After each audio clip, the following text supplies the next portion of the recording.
आइए अब next topic करते हैं, जिसका नाम है किसी बहुपद के शून्यकों और गुणांकों में संबंध।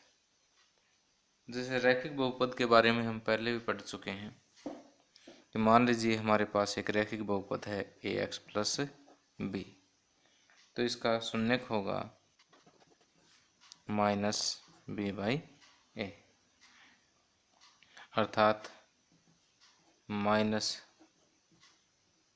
एचर पद डिवाइड बाई एक्स का गुणांक। तो इस प्रकार जैसे रैखिक बहुपद के शून्यक और उसके गुणांकों के बीच में संबंध है, उसी प्रकार द्विघात बहुपद और त्रिघात बहुपद के शून्यकों और गुणांकों के बीच में भी संबंध होते हैं। अब रैखिक बहुपद की तरह से ही आइए हम समझते हैं कि द्विघात बहुपद में शून्यकों और गुणांकों के बीच में क्या संबंध होता है। उसके बाद हम पढ़ेंगे कि त्रिघात बहुपद में शून्यकों और गुणांकों के बीच में क्या संबंध होता है। अब द्विघात बहुपद के लिए मैं एक जनरल फॉर्म ले लेता हूँ इसकी।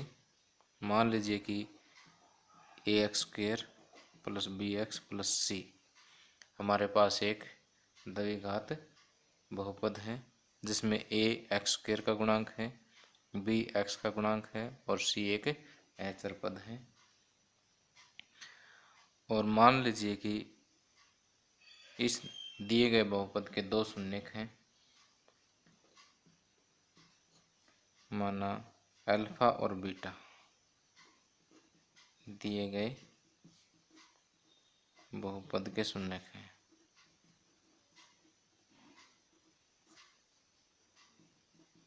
अब हमें ये देखना है कि अल्फा बीटा अर्थात शून्यकों और ए बी सी अर्थात गुणांकों के बीच में क्या संबंध है। जो पहला संबंध है वो है कि अल्फा प्लस बीटा अर्थात शून्यकों का योग माइनस बी बाई ए के बराबर होता है। शून्यकों का योग माइनस बी बाई ए, अर्थात माइनस बी क्या है, एक्स का गुणांक है,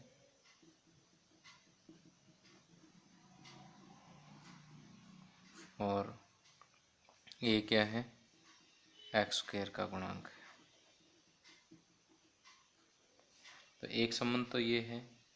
दूसरा संबंध क्या है, शून्यकों का गुणनफल अल्फा बीटा। अल्फा बीटा होता है c बाई ए।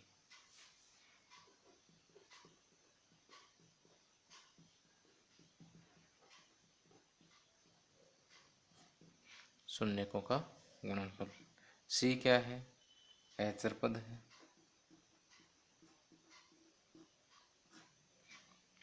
और a क्या है, x² का गुणांक है।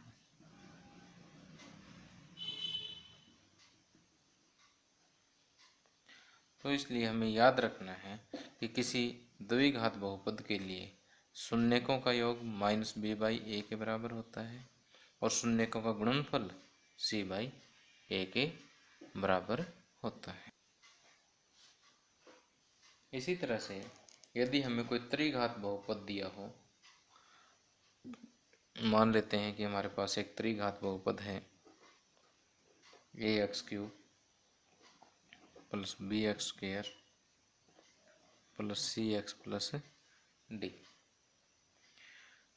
तो इसके शून्यकों और गुणांकों के बीच में संबंध हमें देखना है। मान लेते हैं कि इसके तीन शून्यक हैं, अल्फा बीटा और गामा। अल्फा बीटा और गामा, और ए बी सी और डी इसके गुणांक हैं। तो यहाँ पर शून्यकों और गुणांकों के बीच में तीन संबंध हैं।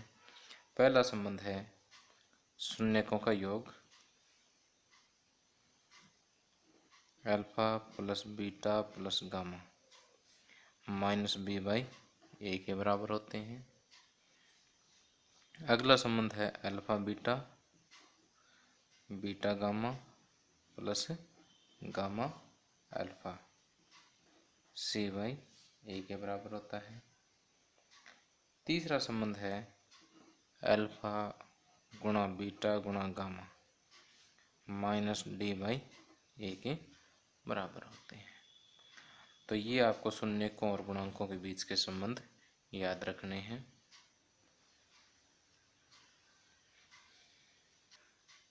उदाहरण 2, द्विघात बहुपद x square plus 7x plus 10 के शून्य ज्ञात कीजिए और शून्यकों तथा गुणांकों के बीच के संबंध की सत्यता की जांच कीजिए।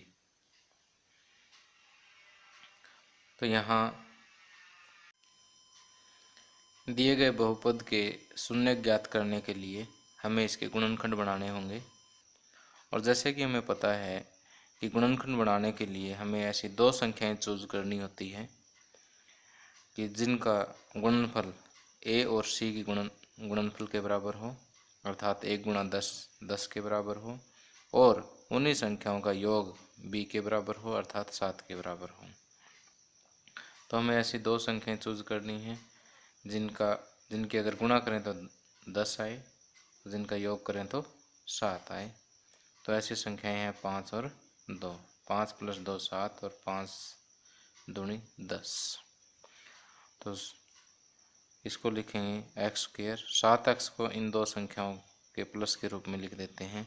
7x को लिखेंगे 5x प्लस 2x प्लस 10।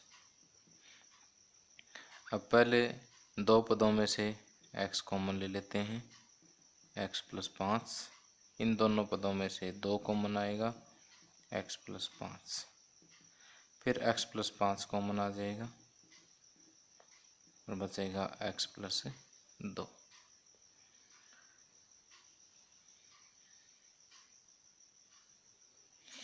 तो अब देखिए, दिए गए बहुपद का मान शून्य कब होगा?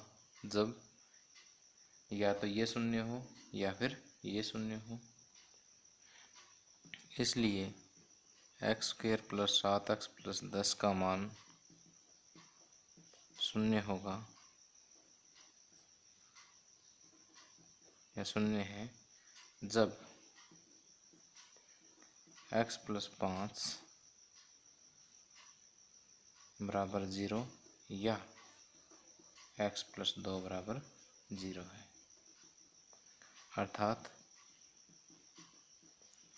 जब x बराबर -5 या x बराबर -2 है। तो अतः x square plus 7x plus 10 के शून्य -5 और -2 है। इसलिए x square plus 7x plus 10 के शून्य बराबर है -5 और -2। अब साथ में हमें ये तो हमने शून्य ज्ञात कर दिए।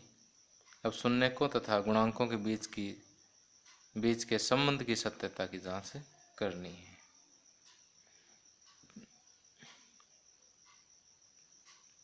अब देखिए, यहाँ शून्यकों का योग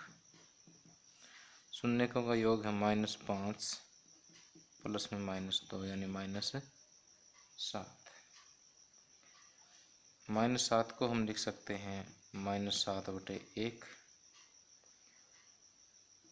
जो कि या माइनस और 7 क्या है? x का गुणांक है।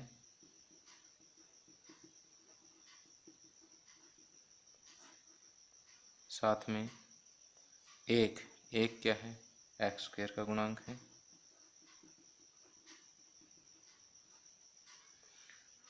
तो यहाँ से हम देख रहे हैं कि शून्यकों का योग इस बहुपद के लिए -x का गुणांक बटे एक्स स्क्वायर का गुणांक के बराबर है। इसी प्रकार शून्यकों का गुणनफल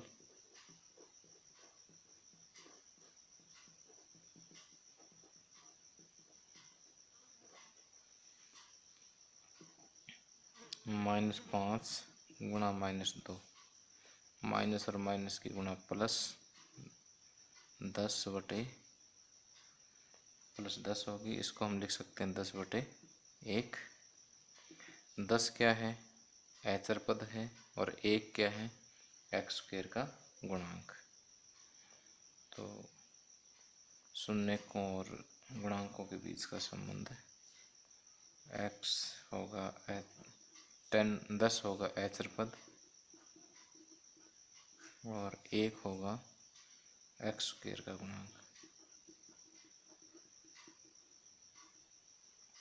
तो इस प्रकार शून्यकों और गुणांकों के बीच के संबंध की सत्यता की जांच हो गई। नेक्स्ट है उदाहरण 3।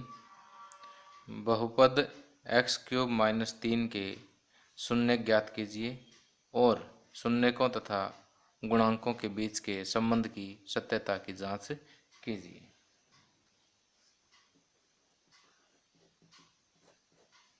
अब शून्यक ज्ञात करने के लिए पहले हमें दिए गए बहुपद के गुणनखंड करने होंगे। तो हम x² - 3 को लिखेंगे। x² 3 को लिख सकते हैं वर्गमूल 3 का स्क्वायर। तो यहाँ पर हम एक फार्मूला यूज करेंगे a² - b², a + b × a - b। तो यहाँ x² - √3 का स्क्वायर को लिख सकते हैं x + √3 × x - √3। अब x² - 3 का मान 0 होगा यदि x + √3 बराबर 0 हो या x - √3 बराबर 0 हो। अर्थात x बराबर -√3 या x बराबर √3।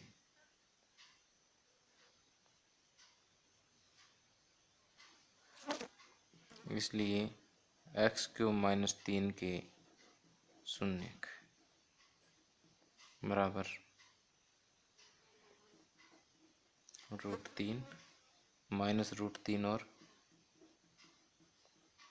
√3। अब शून्यक हमने ज्ञात कर दिए हैं। अब शून्यकों तथा गुणांकों के बीच के संबंध की सत्यता की जांच करनी है। तो संबंध हमें पता होता है कि शून्यकों का योग -b/a तथा गुणनफल शून्यकों का गुणनफल c/a के बराबर होता है। तो पहले शून्यकों का योग ज्ञात करते हैं।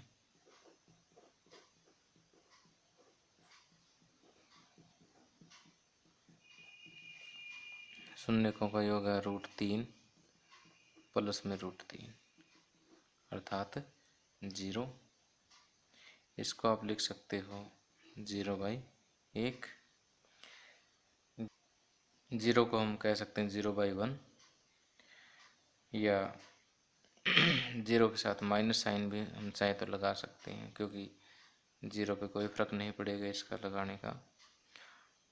और यहाँ से देखिए कि यहाँ x वाला पद ही नहीं है, तो x का गुणांक हम 0 मान सकते हैं।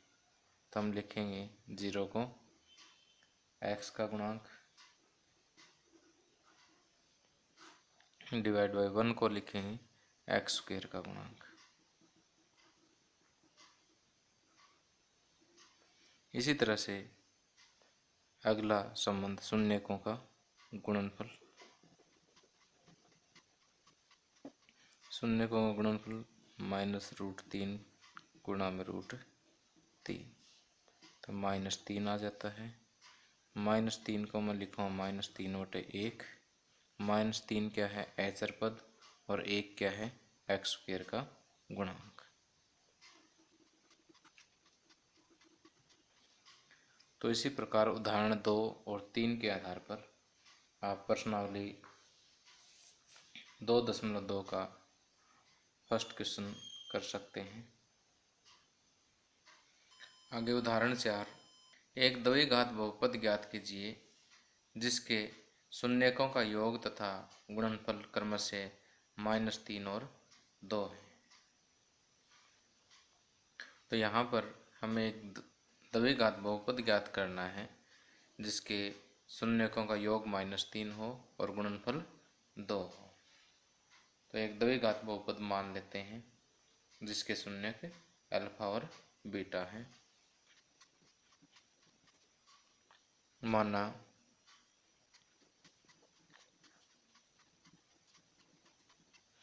ax² + bx + c एक द्विघात बहुपद है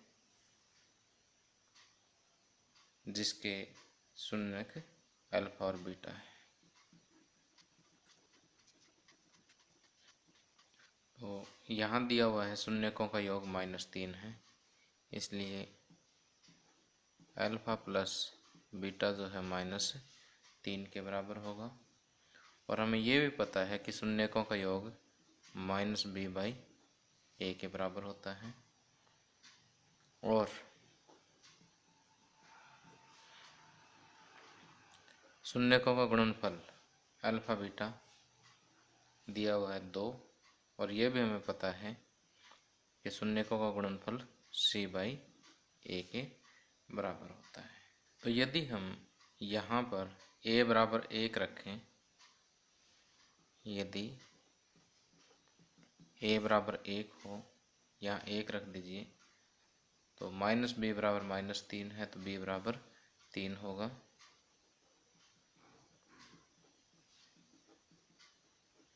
और क्योंकि a को हमने 1 मानना है, तो यहाँ से c बराबर क्या हो जाएगा, 2 होगा।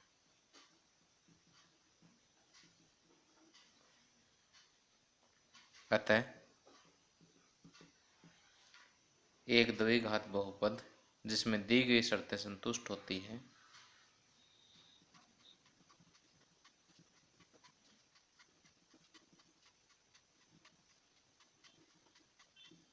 क्या होगा, a की जगह 1 रखिए, यहाँ आएगा x², b की जगह 3 रखेंगे प्लस 3x, c की जगह 2 रखेंगे प्लस 2 है।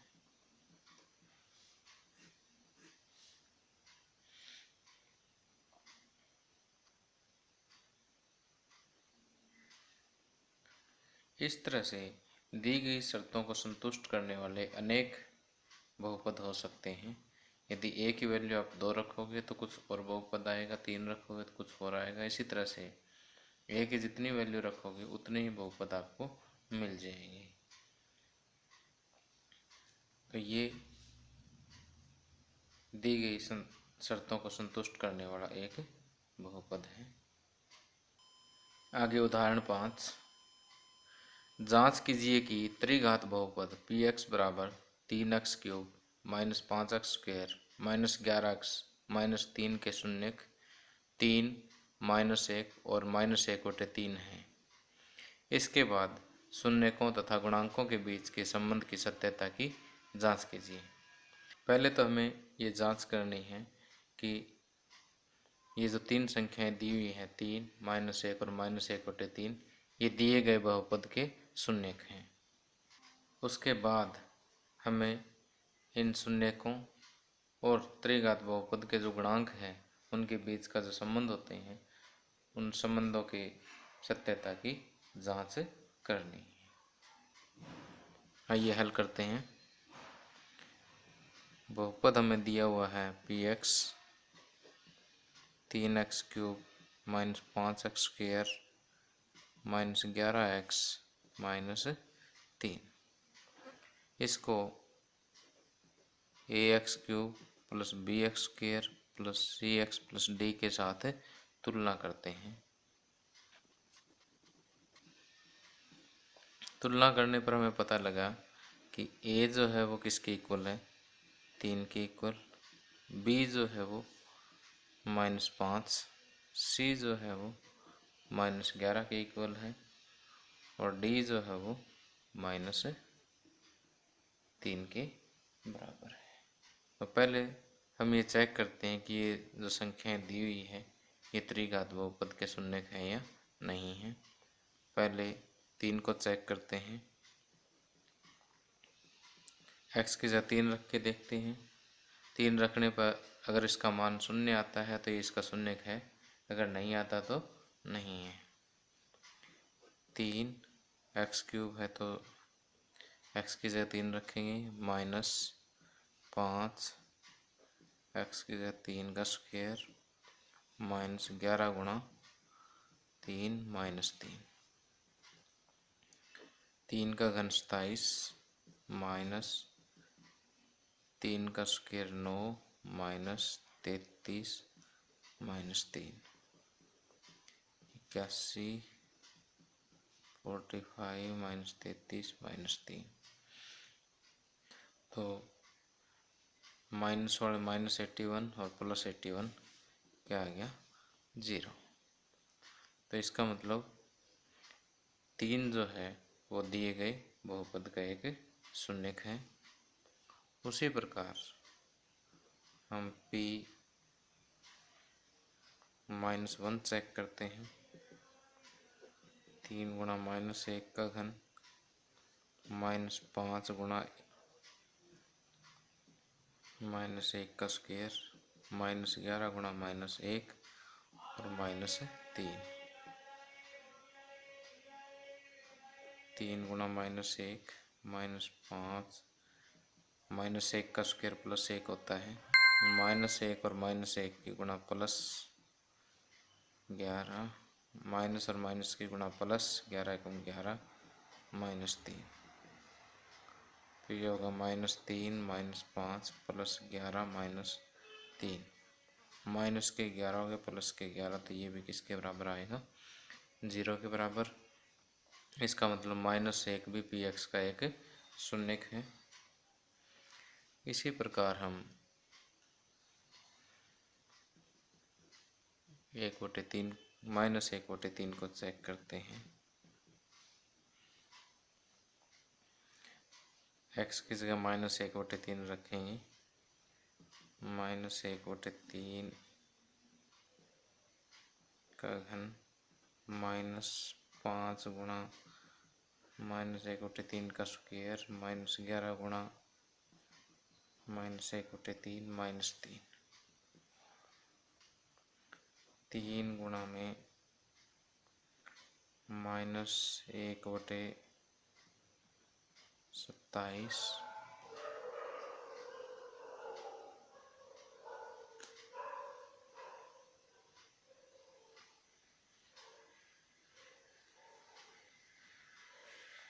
-5 गुणा में 1/9, क्योंकि माइनस का स्क्वायर प्लस में ही होता है, +11/3 -3, 3 में 27, तो ये -1/9 -5/9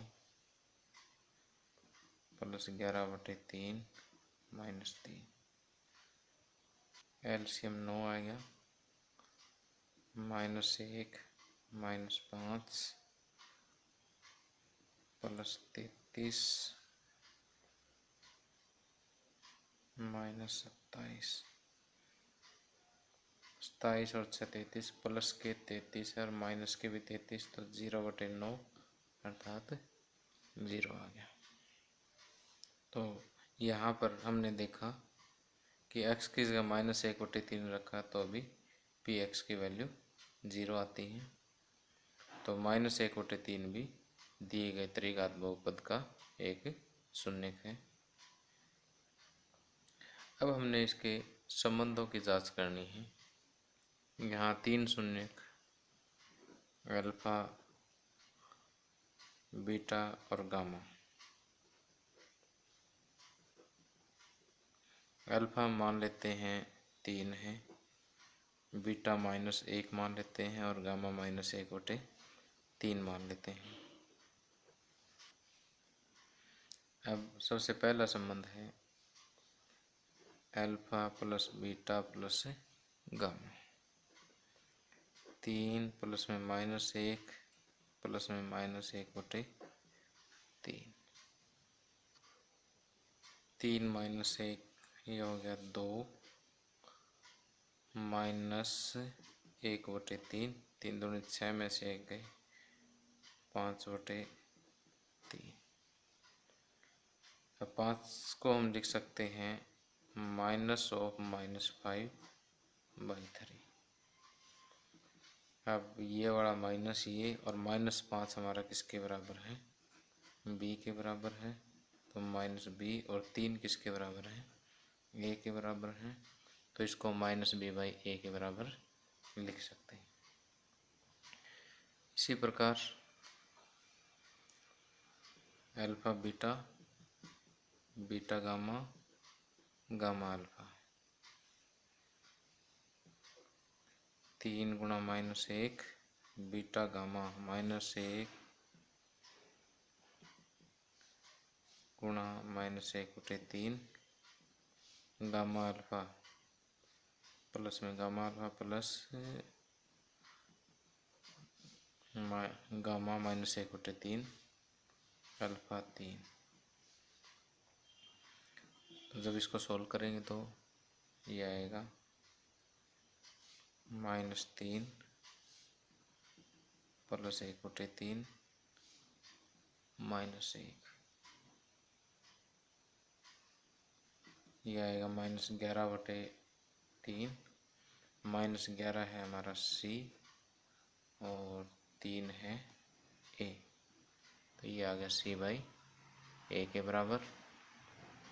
अब थर्ड रिलेशन रह गया अल्फा बीटा गामा 3 गुणा -1 गुणा -1/3। 3 से 3 कैंसिल माइनस गुणा माइनस प्लस 1 एकम 1। तो इसको मैं लिख सकता हूँ -3/3। तो ये वाला माइनस और -3 है हमारा d/3 को हम कह सकते हैं a। तो -d/a। इस प्रकार ये हमने संबंधों की सत्यता की जांच करती है।